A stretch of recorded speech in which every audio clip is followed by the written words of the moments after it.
గురువు శిష్యులు. ఒక గురువు తన శిష్యులకు మంచి చెడు గురించి బోధించాలనుకున్నాడు. అతను వారికి ఒక యాపిల్ పండుని ఇచ్చి, దీన్ని ఎవరు చూడకుండా తినండి అని చెప్పాడు. మొదటి శిష్యుడు పొలాల్లోకి వెళ్ళి ఎవరు చూడకుండా తిన్నాడు. రెండవ శిష్యుడు అడవిలోకి వెళ్ళి ఎవరు చూడకుండా తిన్నాడు. మూడవ శిష్యుడు యాపిల్ పండుతో తిరిగి వచ్చాడు. గురువు అడిగాడు, ఏమిటి నువ్వు తినలేదా అని అడిగాడు. శిష్యుడు ఇలా చెప్పాడు, గురుదేవా, నేను ఎక్కడికి వెళ్ళినా దేవుడు నన్ను చూస్తున్నాడనిపిస్తుంది. అందుకే నేను తినలేకపోయాను అని చెప్పాడు. గురువు సంతోషించి, నువ్వు సరైన పాఠం నేర్చుకున్నావు అన్నాడు. నీతి: మనం చేసే ప్రతి పనిని దేవుడు లేదా మన అంతరాత్మ చూస్తుంది. నిజాయితీగా ఉండటం, తప్పు చేయకుండా ఉండటం ముఖ్యం. కోతి చేపలు.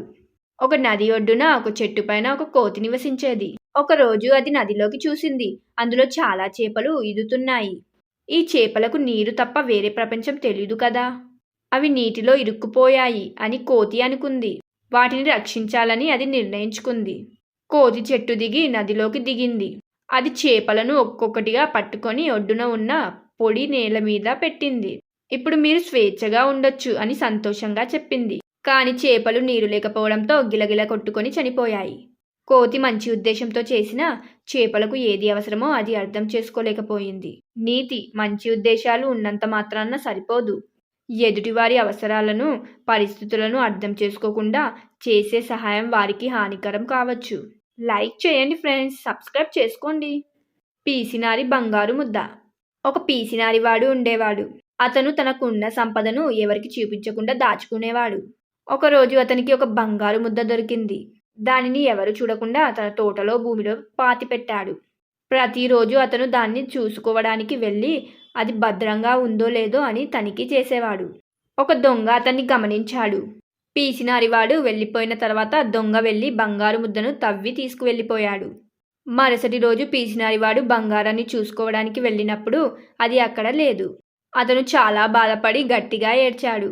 అప్పుడు అతని స్నేహితుడు వచ్చి, నువ్వు ఆ బంగారాన్ని ఉపయోగించినప్పుడు అది నీకు ఉన్నా లేకపోయినా ఒకటే, ఒక రాయిని పాతిపెట్టుకుని చూసుకున్నట్లే అన్నాడు.